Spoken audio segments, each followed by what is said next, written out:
Well, in a few moments, we're going to go through some of the programmatic and organizational issues that are so much a part of who we are. It's the foundation of what we do as a diocese.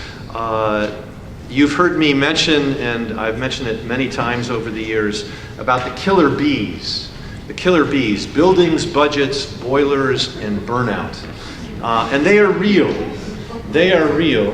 And it's occurred to me that over the last 50 or 60 years, the church has asked people to pay primary attention to all those bees.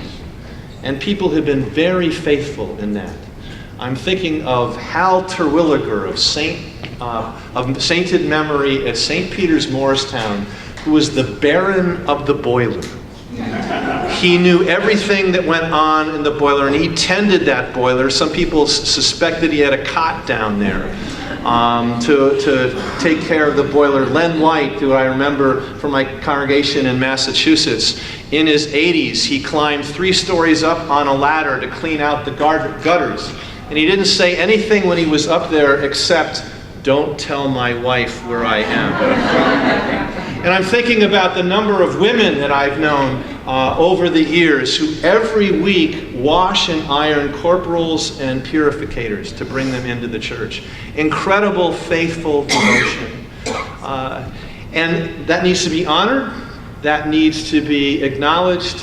At the same time, I think what God is doing, and this logo speaks to it, who is my neighbor?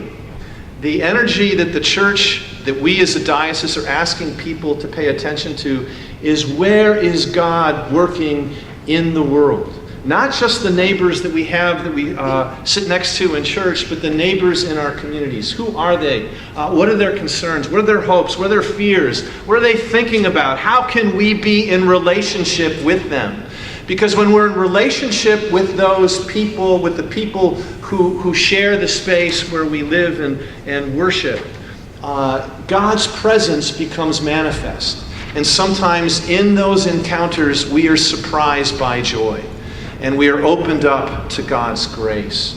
And that is a key dimension and thrust of who we are as a church. You've often heard the term the church's mission, and we're trying to turn that around to, no, it's God's mission. And I'm now more disposed to say God is mission. God is, in fact, mission. And by that I mean God is always moving out, trying to build relationships among people. And God needs our help. God needs our help. So what a lot of what we'll be doing at convention is, yes, the business that we need to do. But more importantly than that is to claim our role as participants, as co-creators in God's mission, to join God who is mission, to join in that, to learn about that, to be transformed by that, and in so doing, to build up the body of Christ. So that's a key piece of what we're about as the people of God in this place.